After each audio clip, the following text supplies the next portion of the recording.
என்னோட குழந்தை நான் சொல்கிறத கேட்குறதே இல்லை. என் குழந்தை என்னை புரிஞ்சிக்கவே மாட்டேங்கிறாங்க. என் குழந்தை இப்போ பாரு கத்திக்கிட்டே இருக்காங்க. ஸோ இந்த மாதிரி நம்ம திருப்பி திருப்பி சொல்லிக்கிட்டே இருக்கும் போது ஆன் அ டெய்லி பேசிஸ் எந்த ஒரு மாற்றமும் வரப்போகிறதில்ல. ஃபஸ்ட்டு அதை தான் நம்ம புரிஞ்சுக்கணும். ஸோ எப்போ மாற்றம் வரும் அப்படின்னா, ஸ்டெப் நம்பர் 1, நம்ம கம்ப்ளீட் ரெஸ்பான்சிபிலிட்டி எடுக்கணும். ஆஸ் அ பேரண்ட் நான் சேஞ்ச் பண்ணால் என் குழந்தைய மாற்ற முடியுங்கிற அந்த ஒரு நம்பிக்கையை கொண்டு வரணும். செகண்ட் என்னது ரொம்ப இம்பார்ட்டண்ட்டானது, எக்ஸ்டர்னல் வேர்ல்டில் ஃபோக்கஸை வைக்கிறதுக்கு பதிலாக நம்ம இன்டர்னல் வேர்ல்டுக்கு ஃபோக்கஸை கொண்டு போகணும்.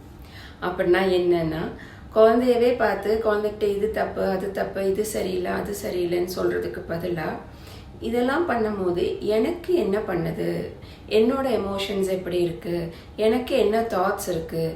ஏன்னா நம்ம வளரும் போதே எப்படின்னா நிறைய பேர் அந்த எக்ஸ்டர்னல் என்விரான்மெண்ட்டே தான் பார்ப்போமே தவிர இன்டர்னலாக நமக்குள்ளே என்ன நடக்குதுன்னு நம்ம பார்க்கவே மாட்டோம்.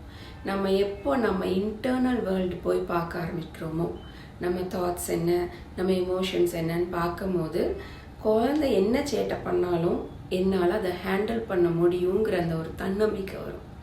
அந்த நம்பிக்கை வரும்போது நமக்கு ஏற்ற மாதிரி அந்த குழந்தைய மோல்டு பண்ணி வளர்க்கலாம். அது முடியும்.